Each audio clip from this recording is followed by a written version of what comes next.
కొన్ని గంటల్లోనే ఈ రోజు నుంచి కొన్ని గంటల్లోనే మరణశిక్ష విధించబోతున్నారు. మనతో పాటుగా అడ్వకేట్ గోపాల్ శర్మ గారు ఉన్నారు. ఆయనతో పాటుగా మరిన్ని వివరాలు తెలుసుకునే ప్రయత్నం చేద్దాం. ఎస్ గోపాల్ శర్మ గారు నమస్తే అండి. మీ వాయిస్ మ్యూట్లో ఉన్నట్టుంది. రైట్, నిమిషప్రియ ఘటనలో ఏకంగా భారతదేశం మొత్తం కూడా చాలా ఆసక్తిగా ఎదురు చూస్తుంది. మేము కూడా నిమిషప్రియ ఘటనకు సంబంధించి ఎప్పటికప్పుడు వివరాలు చెప్తున్న సమయంలో చాలామంది ఉత్కంఠగా ఎదురు చూశారు. సో తనని కాపాడండి, save her, Modiji please save her అనే రకంగా కూడా కామెంట్స్ వచ్చాయి. సో ఇప్పుడు ఎటువంటి దౌత్యపరమైన ఇబ్బందులు ఎదుర్కోవాల్సి వస్తుంది, ఏంటి నిమిషప్రియ ఘటన పైన ఎలా వెళ్తే బాగుంటుంది, లీగల్గా మనకున్నటువంటి అవకాశాలు ఏంటి, భారతదేశం ప్రభుత్వం ఏ రకమైన ప్రయత్నాలు చేస్తోంది? సార్ మీ వాయిస్ మ్యూట్లో ఉంది ఇంకా.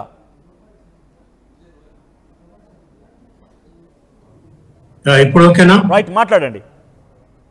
మీకు ప్రేక్షకులందరికీ కూడా నమస్కారం. ఒక మంచి ఇంపార్టెంట్ టాపిక్ తీసుకున్నారు. ఎందుకంటే ఒక భారత మహిళ ఇతర దేశాలకు వెళ్ళి ఏ రకంగా బాధలు పడతారో ఒకసారి చాలా మీరు కళ్ళకు కట్టినట్టుగా చెప్తున్నారు. చాలా విషాదకరమైన సంఘటన ఇది. అయితే ఇక్కడ మనకేంటంటే 2-3 అంశాలు చాలా సీరియస్గా ఉంటాయండి. మన దేశంలో ఉన్నటువంటి చట్టాలకి ముస్లిం కంట్రీస్లో ఉన్నటువంటి చట్టాలకి చాలా తేడా ఉంటుంది. మనకేమో మర్డర్ చేస్తే ఆ మర్డర్ చేసిన వాళ్ళని పట్టుకుంటారు, తర్వాత ఎవిడెన్స్ కలెక్ట్ చేస్తారు, ట్రయల్ అవుతుంది, 8 ఏళ్లకో 10 ఏళ్లకో శిక్షలు పడతాయి. అక్కడేమో అట్లా కాదు, దొంగతనం చేస్తే చేయి కట్ చేస్తారు, అడల్టరీ చేస్తే అడల్టరీ కానీ మర్డర్ కానీ చేస్తే చావే శరణ్యం. అట్లాంటి చట్టాలు అమలు పరిచే దేశంలో మన వాళ్ళు వెళ్ళటమే పాపం చాలా బాధాకరం. ఏదో పాపం వెళ్ళింది బతుకు తెరువు కోసం, అక్కడ ఒక దుర్మార్గుడి చేతిలో ఇరుక్కుపోయింది. వాడు విపరీతంగా ఆమెని ఇప్పుడు మీరు చెప్పినట్టు చాలా రకాలుగా హింసించాడు కాబట్టి ఆమె ఏదో ఇంజెక్షన్ ఓవర్ డోస్ అయి చనిపోయినాడు. ఇక్కడ ఏంటంటే దౌత్యపరంగా చూడాలంటే నిన్న సుప్రీంకోర్టులో వెంకటరమణి సొలిసిటర్ జనరల్ గారు చెప్పారు, మన దేశానికి యెమెన్కి అదేవిధంగా యుఎన్ కంట్రోల్లో ఉన్నటువంటి అనేక దేశాలకి యుఎన్ఓలో కూడా హౌతీని అక్కడ యెమెన్ని రికగ్నైజ్ చేయలేదు. అంటే దౌత్యపరంగా రికగ్నైజ్ చేయని దేశాలకి మనం ఏమన్నా పార్డన్ ఆఫ్ పెట్టుకుంటే కూడా, అంటే క్షమాభిక్ష పెట్టుకుంటే కూడా వాళ్ళు ఒప్పుకునే అవకాశం ఉండదు. బికాజ్ మనకు దౌత్యపరమైనటువంటి సంబంధాలు లేవు కాబట్టి. అది యెమెన్ అనేది చాలా చిన్న రాష్ట్రం, మన తెలంగాణ కన్నా చిన్నగా ఉంటుంది. కానీ అక్కడ విచ్చలవిడిగా చేస్తా అంటే కుదరదు. అక్కడ చట్టాలు చాలా స్ట్రిక్ట్గా ఉంటాయి. అండ్ మోర్ ఓవర్ అక్కడ పరిపాలించేది ఎవరు? హౌతీలు. హౌతీ అంటే it's the biggest terrorist organization, చాలా డేంజరస్ ఫెలోస్. ఈ జైషే మొహమ్మద్ ఎట్లాగో అట్లాగే ఆ హౌతీస్ కూడా మొత్తంగా కూడా టెర్రరిస్ట్ కంట్రీ అది. సో వాళ్ళు ఎవరు చెప్పినా వినరు, వాళ్ళ చట్టాలే వేరే విధంగా ఉంటాయి. ఎక్సెప్ట్ అక్కడ చట్టాలు ఏం చెప్తాయంటే బ్లడ్ మనీ అని చూసాం ఇవాళ టైమ్స్ ఆఫ్ ఇండియాలో, క్రానికల్లో కూడా చదివాను నేను. అంటే ఆ చనిపోయిన వ్యక్తులకి మీరు కనుక నష్టపరిహారం ఇస్తే 8 కోట్లు వాటెవర్, ఆ నష్టపరిహారం వాళ్ళు యాక్సెప్ట్ చేస్తే అప్పుడు అది అక్కడ ఉన్నటువంటి రాజుకో లేకపోతే పాలకులకో పంపిస్తే వాళ్ళు. గోపాల్ శర్మ గారు, ఇక్కడ యెమెన్లో కూడా 2 ప్రభుత్వాలు ఉన్నాయి. ప్రభుత్వాలు అంటే ప్రజల చేత నిర్ణయించబడ్డ ప్రభుత్వాలు ఒకటైతే, హౌతీలు వాళ్ళంతటా వాళ్ళ ఏర్పాటు చేసుకున్నటువంటి ప్రభుత్వాలు ఒకటి. సో ఇప్పుడు తనకి షరియా లా ప్రకారంగా రైట్, మరొక బ్రేకింగ్ అంటుంది గోపాల్ శర్మ గారు. మరొక బ్రేకింగ్ అప్డేట్ చేస్తాను నేను ఇక్కడ. ఇంట్రెస్టింగ్ గా మన లైవ్ జరుగుతున్న సమయంలోనే నిమిషప్రియ ఉరిశిక్ష రద్దవడం కాదు, ఆగిపోయింది. నిమిషప్రియ ఉరిశిక్ష ఆగిపోయింది. నిజంగా ఇది ఒక గుడ్ న్యూస్ గానే చెప్పాలి. బికాస్ నేను సుమారుగా 1 year నుంచి నిమిషప్రియకు సంబంధించిన అంశాలపైన రిపోర్ట్ చేస్తూనే ఉన్నాను. 2-3 days గా కంటిన్యూస్ గా తన పైన ఆర్టీవీ క్యాంపెయిన్ నడిపిస్తూనే ఉంది. ఎక్స్పర్ట్స్ తో మాట్లాడింది, మీ అభిప్రాయాలను తీసుకుంది కంటిన్యూస్ గా. నేను ఏకంగా మనం చేసిన ఒక లైవ్ షో సుమారుగా మిలియన్స్ ఆఫ్ వ్యూస్ తో చాలా మంచి వ్యూవర్షిప్ ని సాధించింది. అట్ ది సేమ్ టైం ఈ వ్యూవర్షిప్ లో చాలా మందికి రియాక్ట్ అయ్యారు. బహుశా ఇది చాలా మంచిగా రియాక్ట్ అయ్యారు. గుడ్ న్యూస్, నిమిషప్రియ ఉరిశిక్ష ఆగిపోయింది. అద్భుతంగా, నిజంగా ఇది ఒక గ్రేట్ థింగ్ గా భావించాలి. నిమిషప్రియ ఉరిశిక్ష ఆగిపోయినట్టు తెలుస్తోంది. దాని తాలూకా బిగ్గెస్ట్ బ్రేకింగ్ న్యూస్ ని మనం ఆర్టీవీ స్క్రీన్ పై చూస్తున్నాం. నిమిషప్రియ ఉరిశిక్ష ఆగిపోయింది.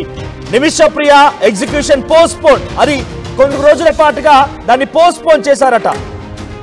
నిజంగా Nimisha Priya execution was slotted for tomorrow. Actual గా రేపు చేయాల్సి ఉంది, కానీ దాని Indians efforts to save Nimisha Priya ఒక మంచి big relief for Kerala nurse on death row. yes exact గా నిజంగా నాకైతే చాలా ఎక్సైటింగ్ గా ఉంది.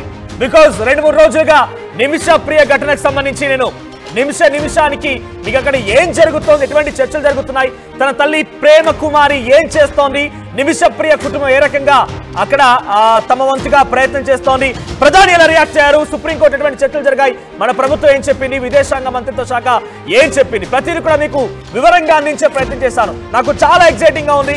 నేను మీకు వార్త అందించే క్రమంలో నాకే ఇలా ఎక్సైటింగ్ గా ఉంటే మీరంతా కూడా నిమిష ప్రియ మరణ శిక్షకు సంబంధించి ఎగ్జైటింగ్ గా చూస్తారు. ఒక చారిత్రక అంశం, నేను మొదటి నుంచి చెప్తున్నాను, ఇదొక చారిత్రక అంశమే. కేరళ నర్స్ నిమిష ప్రియ మరణ శిక్ష కొన్ని రోజుల పాటుగా పోస్ట్ పోన్ అయింది. మనం కేవలం పోస్ట్ పోన్ గురించి మాత్రమే సంబరాలు జరుపుకుంటున్నామంటే ఇదొక మంచి ఫలితాన్ని అందించబోతోంది. Nimisha Priya execution was slotted for tomorrow.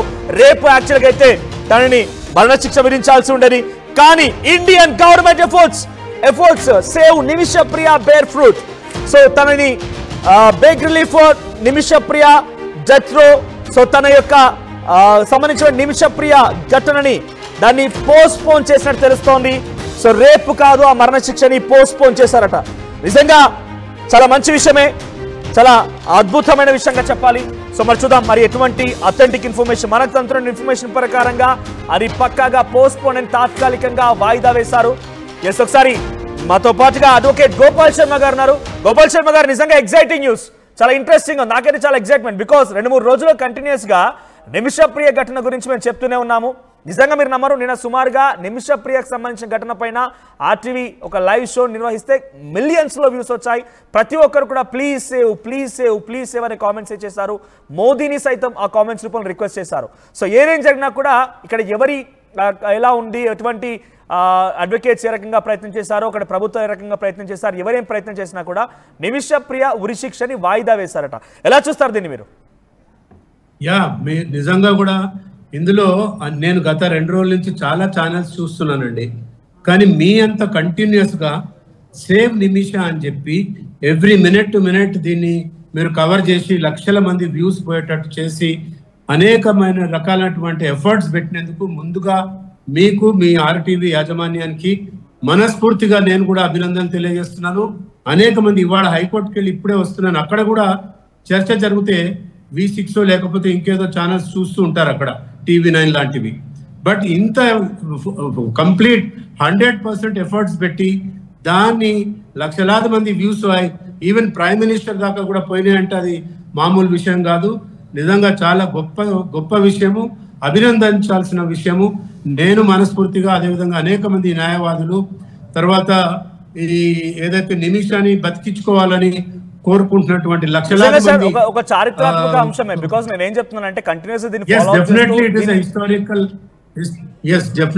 Follow చేస్తుంటే ఒక సపరేట్ గా సేవ్ నిమిష యాక్షన్ కౌన్సిల్ పేరిట నిజంగా కొన్ని కోట్లాది మంది తనకి, మీరు చూస్తే ఏదైతే ఇప్పుడు బ్లడ్ మనీ ఇవ్వాలనుకుంటుందో ఆ బ్లడ్ మనీని కూడా క్రౌడ్ ఫండింగ్ రూపంలో సంపాదించిందే. క్రౌడ్ ఫండింగ్ రూపంలోనే శామ్యూల్ అనేటువంటి తన అడ్వకేట్, హ్యూమన్ రైట్స్ సంబంధించినటువంటి వ్యక్తి ఆ రూపంగా దీన్ని మనీ కలెక్ట్ చేసిందే. అంటే అంత హ్యూమానిటేరియన్ గ్రౌండ్లో నిమిష ప్రియకి సపోర్ట్ అంతుంది. భారతదేశం మొత్తం కూడా నిమిష ప్రియని పూర్తిగా ఉరిశిక్షను రద్దు చేయాలని కోరుకుంటున్నారు. ఇప్పుడు రద్దు సంగతి పక్కన పెడితే ప్రజెంట్ అయితే తన ఉరిశిక్ష రేపు ఉండాల్సింది వాయిదా పడింది. సో ఇప్పుడు మనం ఒక ఇంట్రెస్టింగ్ లైన్ మాట్లాడుకుందాం. సో తనని బయటికి తీసుకురావడం కోసం ఇంకా ఎటువంటి ప్రయత్నాలు జరగాలి, అటువంటి సిరియాల్లో మన భారత ప్రభుత్వం ఇంకా ఎటువంటి ప్రయత్నాలు చేయొచ్చు? ఒకటే ఏంటంటే, ముందుగా క్రౌడ్ ఫండింగ్ కలెక్ట్ చేసిన వాళ్ళని, ఆ క్రౌడ్ ఫండింగ్ చేసిన వాళ్ళని కూడా మనస్ఫూర్తిగా అభినందించాల్సిన విషయం అండి. ఇంకోటి ఏంటంటే, మనం అనుకున్నట్టు అక్కడ యెమెన్ లా చట్ట ప్రకారం షరియా లా ఉంటుంది కాబట్టి ఎక్సెప్టింగ్ బ్లడ్ మనీ ఏదైతే కలెక్ట్ చేశారో ఆ కుటుంబానికి ఇచ్చి వాళ్ళ కన్సెంట్ తీసుకొని, వాళ్ళు కన్సెంట్ ఇస్తే తప్ప ఆ ఉరిశిక్ష నుంచి ఆమెకి రిలీఫ్ అనేది దొరకదు షరియా చట్టాల ప్రకారం. సో ఇప్పుడు అదొకటే ఎఫర్ట్స్ చేయాలి. మన దేశం ప్రభుత్వం చేయాల్సిందంతా చేసింది. సుప్రీంకోర్టుకు వెళ్ళారు, సేవ్ నిమిష సంఘం వాళ్ళు. ఎన్ని చేసినా కూడా అక్కడ అల్టిమేట్ గా నిర్ణయం తీసుకునేది మటుకు అక్కడ యమన్ ప్రభుత్వం గోపాల్ శర్మ గారు, ఐఎమ్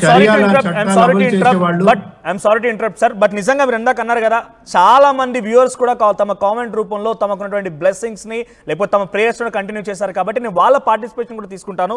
ఒకసారి నేను వాళ్ళని కూడా కామెంట్ చేయమంటాను. సో మీరు నిజంగానే మాతో ఫోన్లో మాట్లాడాలి. ఈ విషయం పైన మీకున్నటువంటి వ్యూస్ ని, సలహాలని, సూచనల్ని మాకు అందించాలంటే మరి కాసేపట్లో ఫోన్ నెంబర్ కూడా మీకు అందిస్తాను. నేను కొన్ని కామెంట్స్ చదువుతాను ఇక్కడ నేను. సో ఇక్కడ ఏమొస్తుందంటే, N Teja, God bless all the efforts, thank you. ఇక్కడ నిమిష ప్రియ ఉరిని కేఏ పాల్ నేను ఆపుతానని చెప్పిన నేపథ్యంలో కొంతమంది ఆ వీడియో చూసిన తర్వాత రైట్ దాని విషయంలో కేఏ పాల్ అంటూ కామెంట్ చేస్తున్నారు. రవికిరణ్ కేఏ పాల్ అని కామెంట్ చేశారు, జై కేఏ పాల్ అంట. ఆ తర్వాత Bala Vighneshwar Reddy Kovuri, yes correct, God bless you, pray, ఓం నమ శివాయ, I will also pray to the